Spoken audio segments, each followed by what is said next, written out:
Alright, let's dive into something that's equal parts fascinating and a little mind-blowing. Have you ever thought about how a band's legacy can outlive its members, not just in spirit, but in a literal, tangible way? I'm talking about the Grateful Dead, a band that didn't just make music, they built a universe.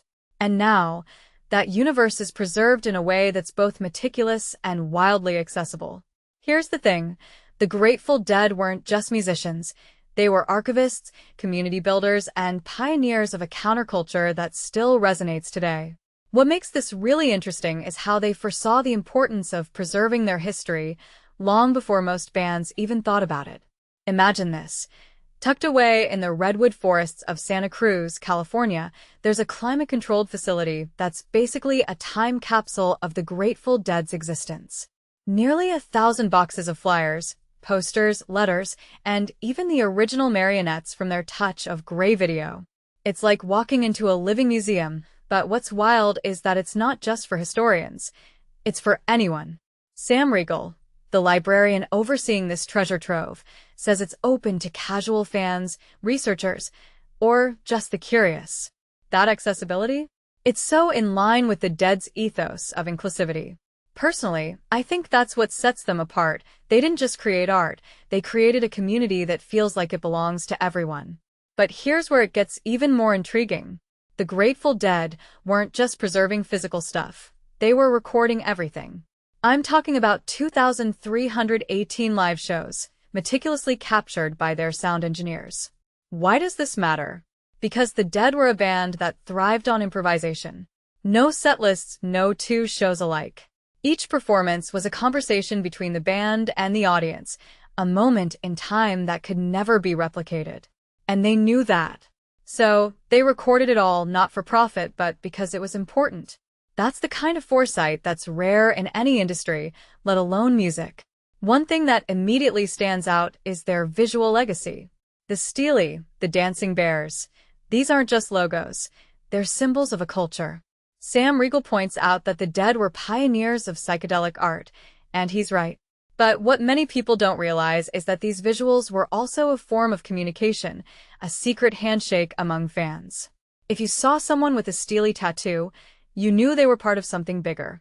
It's like they created their own language, and it's still spoken today. Now let's talk about the business side, because it's just as fascinating.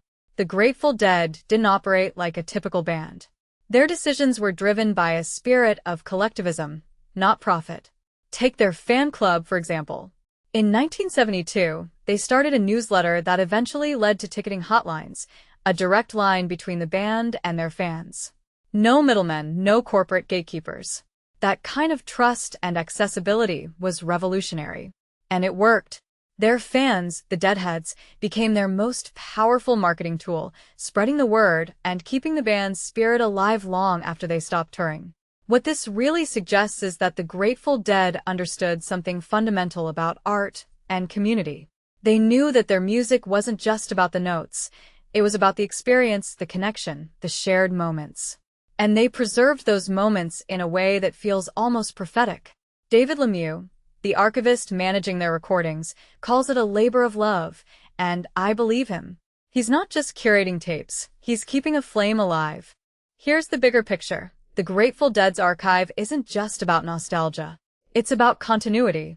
Bob once talked about a 300-year legacy for the band's music, and while that might sound like a stretch, think about it. With the Vault and the UC Santa Cruz collection, their music and story are accessible to anyone, anytime. That's not just preservation, it's immortality. And in a world where so much is disposable, that's something worth thinking about. So, what's the takeaway here?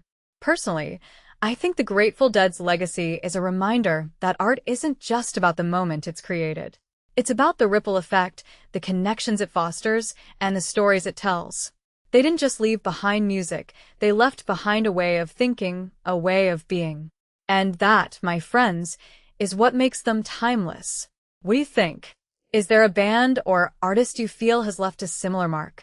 Let's talk about it in the comments.